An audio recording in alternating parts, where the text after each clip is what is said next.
Good morning and good afternoon, LCMS teachers and staff, and welcome to part 3 on our video series, Working Effectively with Families. The overall lens here is building positive home and school partnerships. Now, a quick note, real quick. There's two quick notes. One, as you can hear, my voice isn't 100%. I've been fighting a little head congestion for the last 5 days. And I finally have a little bit of that mental energy to push through and create this video and what have you. But my voice has said, not so much. So I apologize for that. And the next point is I've had a few questions and people ask me, Mr. Cadle, in your video, you had the information displayed, but you didn't talk about those in detail. Well, yeah, what I do for adults is a little different than I would do for, say, kids in class. Kids in class need their basic rudimentary understanding. So I'll either cover the information in the slide bit by bit in detail or, present the information and then cover that in detail. With adults, I can go a little bit differently. I can cover the information by having you guys read it visually, by presenting it to you, and then going into ideas and explaining the ideas or reasoning or rationalization behind it. So I hope that you guys have caught on to that idea. So with that in mind, let's go ahead and do a quick review on what we've covered thus far, and then you can go back to videos 1 and 2 and rewatch those if you so choose. So in video number 1, we started this presentation about talking why we are doing this. Why are we doing what we are doing? Not only is it a Title I requirement, but, it is an important part of, student learning process, right? Getting parents involved with learning has been shown to exponentially improve overall learning growth. And that's what we do here is we do what we can to support learning growth. And if it's effective that we do something, then by golly, we should be doing it, right? And then we also went over our mission and our vision. And then, of course, I talked about a little bit how we're going to make this applicable, not for elementary school, but for more about the 6th through 12th grade. And because there's a big difference in the way that parents are involved. In fact, we're going to talk a little bit more of that in detail a little bit later on. Then in part 2, let's see here. There it is. We talked a little bit about how it starts with the classroom teacher, because the classroom teacher is on the front lines of learning, how it's important to stay strong and positive, and when you're reaching out, you should not be reaching about discipline problems for the first time. The first contact should not be as such, right? Document, and of course some rules and laws to be aware of. If you haven't watched those yet, I highly recommend that you go back, rewatch those, take care of the questions associated with that on Google Forms. So that brings me to the next part of the video series. So today's lesson is going to cover challenges, evaluation, and development. And we're going to kind of combine challenges and evaluation and then look at, developing. So we're going to identify challenges and barriers for, our topic and our content, right? Which is, engaging our parents and families positively, building those positive relationships, right? We're going to give some tips and suggestions. We're going to look at building trust and building confidence. And there are, of course, multiple lenses for each of those topics. All righty, so let's go ahead and let's look at the next one here. There we go. All right, so we're going to stay focused here for a little bit of time, and I've got some notes over here, so if I look away from the camera or the lens or this screen itself, understand I'm looking over here at some notes and what have you. So in identifying challenges and barriers, one of the most influential people in multiple facets of business was Steve Jobs. He's not only responsible for Apple, right, and helping to create Apple and making Apple what it is today, right? But he also had his hands in other areas, such as film with Pixar and, some other things as well. Now, he was tough to work for, okay, and he was tough to work with because he wanted it his way. But there are a lot of good things that you could take away from his practices, right? And one of those practices was continuing and regularly making SWOT analysis, SWOT. Some people say AT. All right. So I got a poster that I used to keep in my business class. It's actually right over here right now. It says Business Leadership Lessons from Steve Jobs. And one of the key points is make SWOT analysis.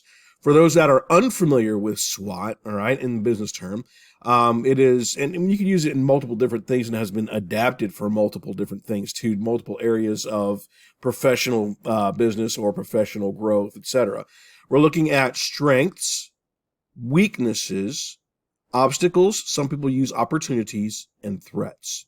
So you would effectively draw a little cross, right, and put strengths over here, put weaknesses over here, opportunities over here, and threats over here. Strengths are easy because you can identify either what the company is good with or what you are good with, right? Personal SWOTs, okay? Weaknesses are also, the exact opposite. Where are you weak at? Where could you use some development, okay? I'm going to give you this quote directly from Steve Jobs about strengths and weaknesses. He says, quote, "In most cases, strengths and weaknesses are two sides of the same coin. A strength in one situation is a weakness in another." In other words, if you are really good at communicating verbally, okay, then great, but it might be a weakness somewhere else, okay? It's a very subtle thing to talk about strengths and weakness because almost always they are the same thing. And that comes straight from Steve Jobs, okay? So you got strengths and weaknesses, and those are typically even interview questions, right, that you get out and about, okay? So we can identify those. Obstacles are barriers, okay? Obstacles are barriers that hinder our efforts. In regards to parent-family engagement, it might be transportation. Can the parents get to campus? All right. Are there work schedule conflicts? Is there child care conflicts? Are there language barriers? And there are other obstacles as well. I'm just using those for an example. Okay. Threats are a little bit deeper. Okay. They are also barriers that can hinder our efforts, right? And those might be deeper things, such as perception. There's currently a lot of concern with negative perception about public schools. Beliefs, misconceptions, and attitudes, okay? So those are two different things, okay? Obstacles and threats. The thing is, and I'm keeping this short, is that if you get really, really good, okay, and you start strategizing really, really well, great strategists see when strengths become weaknesses. Weaknesses can become strengths. How can you make that happen, right? Opportunities can become threats, and threats can be opportunities. In other words, opportunities to improve on what we're doing, okay? We must personally and cumulatively identify things on our SWOT, okay? So you could do a SWOT analysis as a group, a SWOT analysis as a whole group or small group, a personal SWOT analysis, or even as an ongoing entity or venture, okay? Now, there are also needs, right, that are in challenges, right? Example, students, we need to understand that students need support, okay? In their learning growth, they need support from their families. They need a feeling of safety. They need to know that they are cared for and that they have the ability to grow academically. And of course, some of the things that we gripe about as teachers are the social needs, the out and about on campus, right? There are certain social needs as well, and that's identified in multiple areas of needs, okay? We're not looking at the basic needs for finance and budgeting, okay? We're talking about overall personal needs. And then, of course, families have needs as well. Families need to feel valued. They need to feel respected. They need to know that they are wanted, right? They want to know what's expected of their children, what's going on. In other words, that sense of transparency, right? They want to know that the children are safe and that they have the ability to reach out to us and reach out to us where they won't get criticized or made fun of or, what have you. They want that professionalism from us, okay? I'm going to read you this direct quote, okay? This direct quote, which comes from a book that we're studying as CRTs, our curriculum resource teachers, okay? The challenge for families is that many have not been exposed to strong examples of family engagement. That's strong examples, okay? Continuing with the quote, some families may not feel invited to contribute to their children's education or feel disrespected, unheard, and unvalued. There is a lack of trust for some families due to negative past experiences with schools and educators. And I think that might have been something I even mentioned in our last lesson, that people have a natural tendency to reflect, oh, we did it this way when we were in school. We experienced it this way, therefore it must be the same thing today. Okay? Again, you can see how that kind of goes hand in hand there. Alrighty? So you can kind of see how that goes here. Now, I got another quote here. It's going to take me a quick second to turn to the page. But I do want to read this last one from the same author in regarding to the same concept here.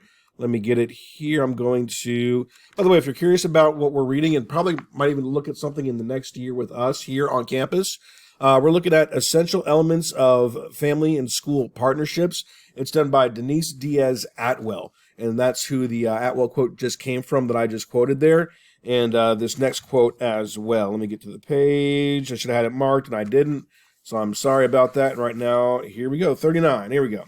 All right, so this is regards to student and child barriers. Challenges may develop in forming partnerships between families and teachers and create conflict when there are problems with a child due to behavior or discipline problems. That's interesting. Similarly, problems can arise when parents feel their child's needs are not being met due to learning difficulties, or the child is advanced or not being challenged, right? Also, a child's age or grade level can be a barrier because parental attendance and involvement typically declines as students get older. We experience that here in 7th and 8th grade, don't we, right? Data shows lower levels of participation for middle and high school age children compared to elementary children. As children grow and develop, they seek more independence from their parents, but in reality, they need and want continued support from their families. Okay, again, we key in on the idea that parent and family engagement is a really important part of growth and development. Okay, alrighty, so let's go on to the next bit of information here. Alrighty, so other challenges and barriers. Notice here, let's go to this column first, right? We have different individuals value each other regardless of skin, intellect, talents, or years. All right, it's an anagram for diversity, okay? There you go. All right, I really, really like that one, and I partake of that one.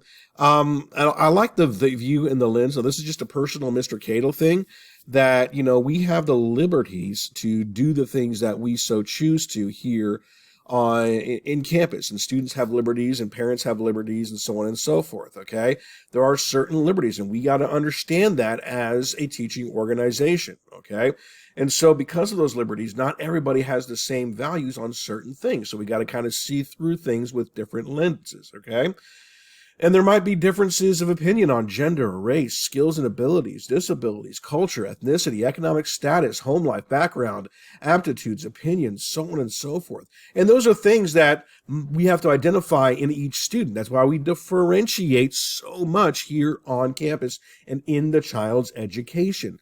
But we have to remember, above all things, about Title IX, part of the Education Amendments from 1972. It protects people from discrimination. Okay, you can read that there. And it is forced through, oopsie, I did not mean to click that. Where'd you go? Hold on, let me get this fixed.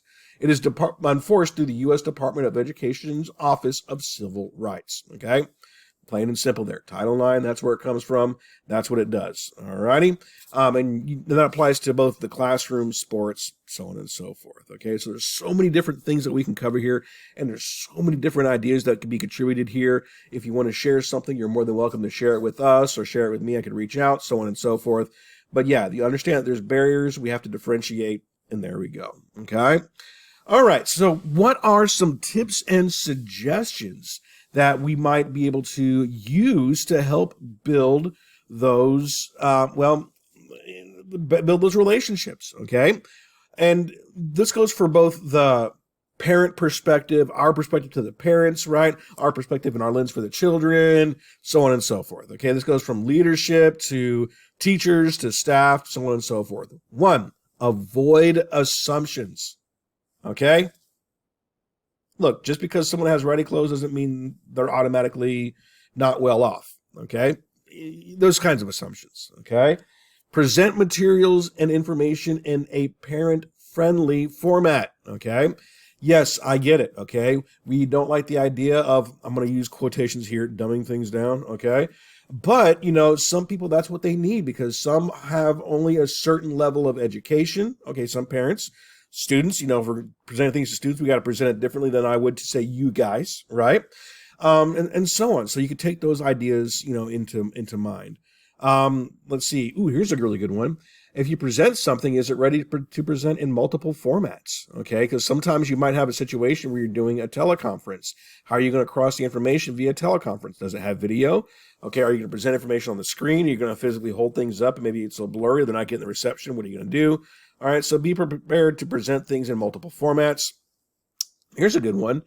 Be aware of your body language and your voice tone. There are so many different studies about positive voice tone and positive body language and using the face triangle and all that good stuff. We teach it to our kids, so on and so forth. But there are things that we forget about or maybe that we haven't looked over, right? Maybe that's where a SWOT analysis could be appropriate. We could perform our own SWOT analysis, see where we are strength, or work with somebody else to see, hey, am I doing good in this? What are your positive impressions? So on and so forth, maybe from a group, so on and so forth.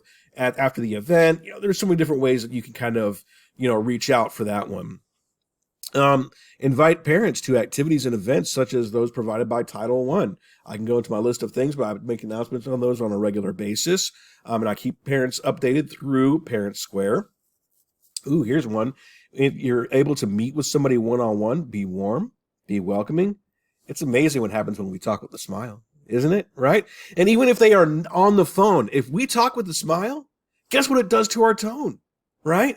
Right now, I'm talking with a smile. Did you notice how the pitch of my voice, even though my voice is a little sore, right, went up a little bit and I'm a little bit more jovial in my tone? That's all because I'm smiling, right? It's crazy how that works. Shake hands if you're comfortable with it. Make eye contact if you're comfortable with that. Now, if not, use the face triangle thing. If you're doing a video teleconference, look at the camera. But don't do this because it's weird, all right? And then, just remain positive. Yes, these are happening. This is negative, but look at what we can do to help, right? All righty. Offer strategies and tips if you have some, right? And offer opportunities to volunteer. Parents like volunteering. That's huge, right? And it gives parents a chance to observe things and provide feedback, okay? And I'll just read this straight up. Most parents and families desire the best possible education for their children and want academic achievement and success. All righty. Next one. We got two more slides here. We got building trust and I think building confidence.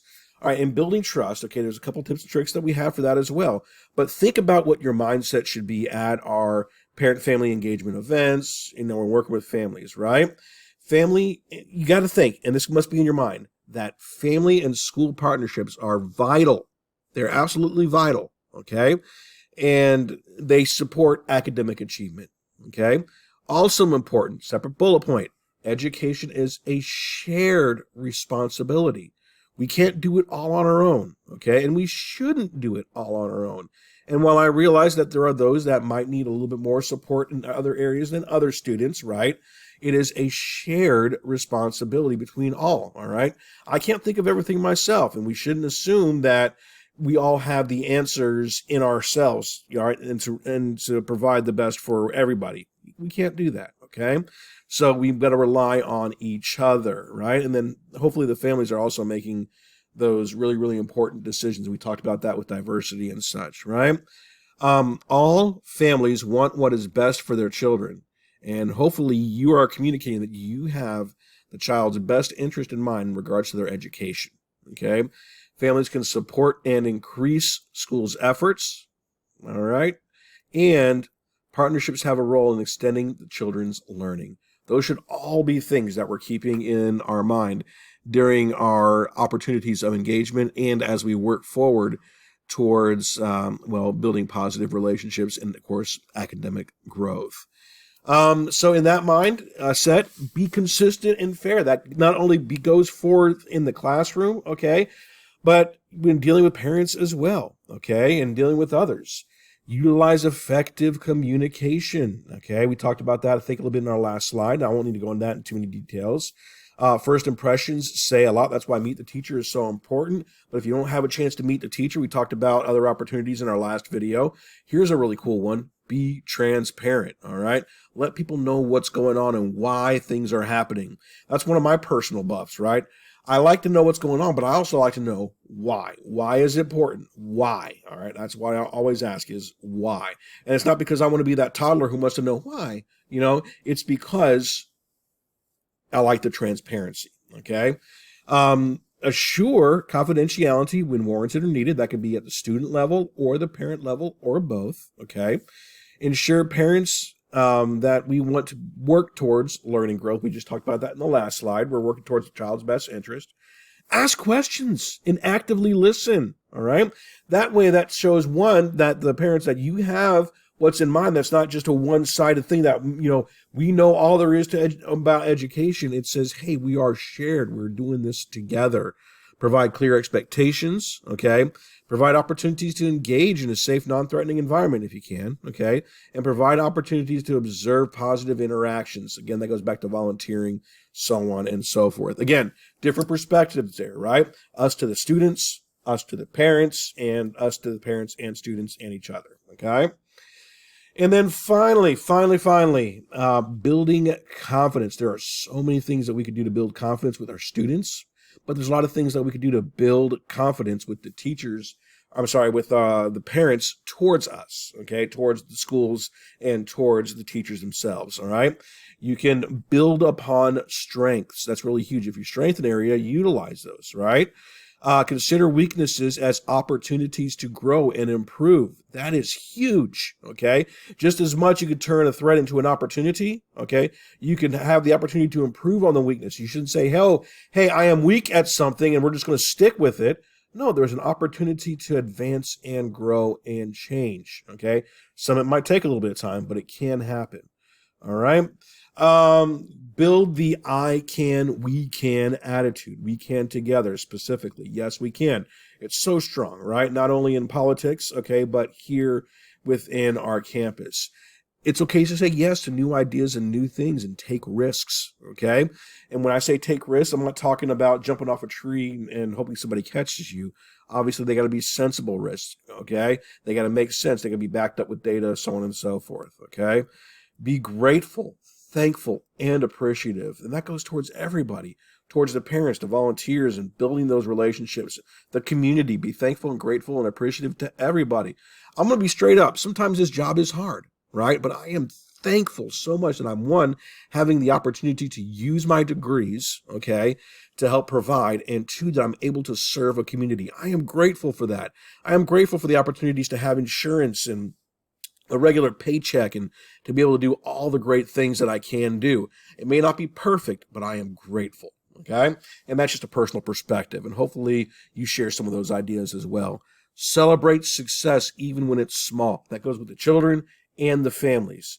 Be resilient. Things are tough, all right? I'll be straight up with you. Being sick, it's been a tough week, okay? Being at the end of the semester when I'm recording this video right after all the testing, it's been tough, okay? But we got to show that resiliency, okay? So even though we want to be grumpy and grouchy, we're still smiling. We're still helping out. We're still doing what we can, right? We're developing skills and strategies, and of course, learn by doing. Again, so many different lenses to take on that. So many different ideas and perspectives. I wish I had time to cover them all. And hopefully you've gained something up through watching this video in the video series thus far. Don't forget to tackle content number 3. And at this point, I think this concludes our lessons on building positive relationships and partnerships with the community. Thank you so much for watching.